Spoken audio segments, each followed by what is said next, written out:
চলতি বছরে কর্মক্ষেত্রে দুর্ঘটনার হার কমেছে। 2024 সালের অনিরাপদ কর্মক্ষেত্রের কারণে বিভিন্ন সেক্টরে 905 জন শ্রমিক নিহত হয়েছেন এবং আহত হয়েছেন 218 জন। 2023 সালে নিহত হয়েছিল 1432 জন এবং আহত হয়েছিলেন 502 জন। গত বছরের তুলনায় নিহতর সংখ্যা বেড়েছে 527 জন এবং আহতর সংখ্যা কমেছে 284 জন।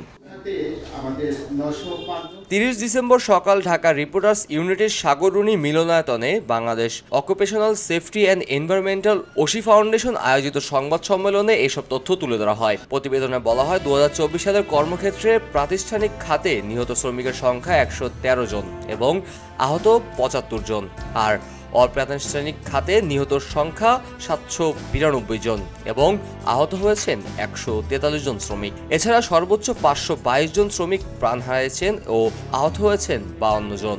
148 জন দিনমজুর নিহত হয়েছেন এবং আহত হয়েছেন 72 জন।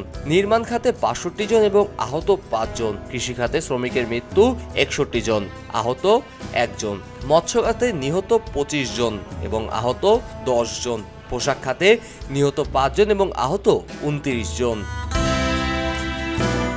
প্রতিবেদনে আরও বলা হয়, দুর্ঘটনা রোধে শ্রম আইন অনুযায়ী কর্মক্ষেত্রে মালিক শ্রমিক প্রতিনিধি সমন্বয়ের সেফটি কমিটি গঠন করা এবং পাশাপাশি কর্মক্ষেত্রে দুর্ঘটনায় নিহত পরিবারকে 10 লাখ টাকা ও আহতদের 5 লাখ টাকা সহায়তা প্রদান করতে হবে। এছাড়া সার্বজনীন পেনশন স্কিমে দুর্ঘটনায় নিহত আহত শ্রমিকদের অন্তর্ভুক্ত করা সহ নানা বিষয়ে সুপারিশ আকারে তুলে ধরে ফাউন্ডেশনটি। শ্রম আইন ও বিধিমালার যথাযথ প্রয়োগ নিশ্চিত করার জন্য পরিবীক্ষণ ব্যবস্থার জোরদার করা।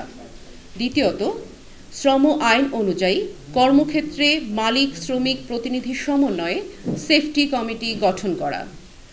তৃতীয়ত, কর্মক্ষেত্রে দুর্ঘটনায় নিহত শ্রমিকের পরিবারকে এককালীন 10 লক্ষ টাকা এবং আহত শ্রমিককে 5 লক্ষ টাকা সহায়তা প্রদান করা। চতুর্থত, সকল সেক্টরে সেফটি অডিট চালু করা।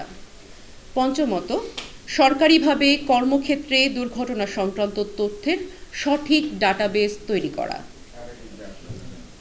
ষষ্ঠ, সর্বজনীন পেনশন স্কিমে দুর্ঘটনায় নিহত আহত শ্রমিকদের অন্তর্ভুক্তিকরণ। সপ্তমত, শিপ ব্রেকিং ইয়ার্ড এলাকায় প্রতিষ্ঠিত হাসপাতালকে আধুনিকায়ন।